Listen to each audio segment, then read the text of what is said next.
Assalamualaikum warahmatullahi wabarakatuh. Shalom.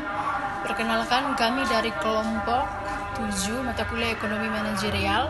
Di sini kami akan mempresentasikan tentang teori produksi. Sebelumnya, perkenalkan, saya Jesslena Novita Kaben dengan NIM 2021 310014. Di sini saya sebagai moderator dari kelompok 7.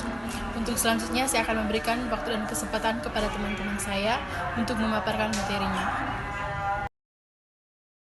Saya Manila Beluslatu dengan NIM 21310012.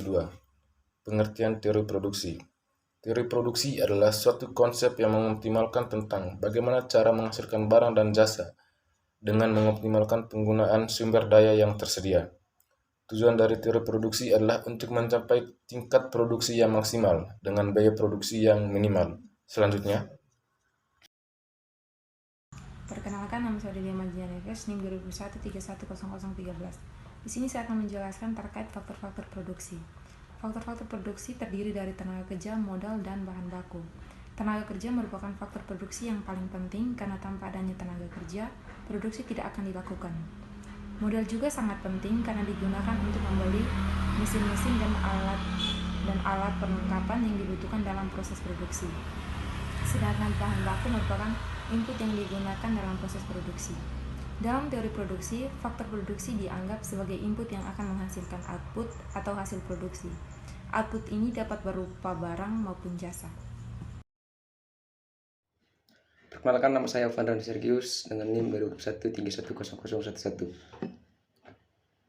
Untuk slide selanjutnya, produksi jangka pendek dan jangka panjang. Produksi jangka pendek adalah produksi dengan menggunakan jumlah faktor produksi yang tetap, sedangkan produksi jangka panjang adalah produksi dengan menggunakan jumlah faktor produksi yang bisa diubah-ubah. Dalam produksi jangka pendek, perusahaan hanya dapat meningkatkan produksi dengan meningkatkan efisiensi penggunaan faktor produksi yang sudah ada.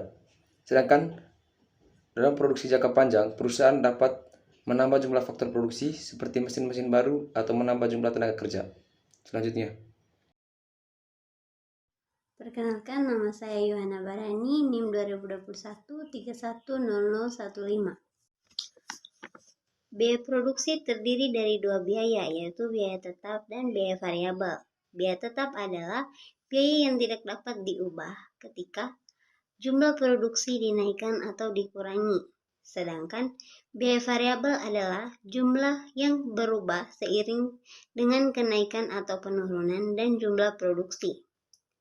Dan dalam teori produksi, perusahaan harus memaksimalkan keuntungan dengan memproduksi pada tingkat output yang optimal. Hal ini dapat dicapai dengan menghitung biaya produksi dan harga jual produk yang dihasilkan. Baik, sekian presentasi dari kelompok kami. Kami mohon maaf apabila ada salah kata atau penyampaian kata yang tidak tepat. Sekian dan terima kasih.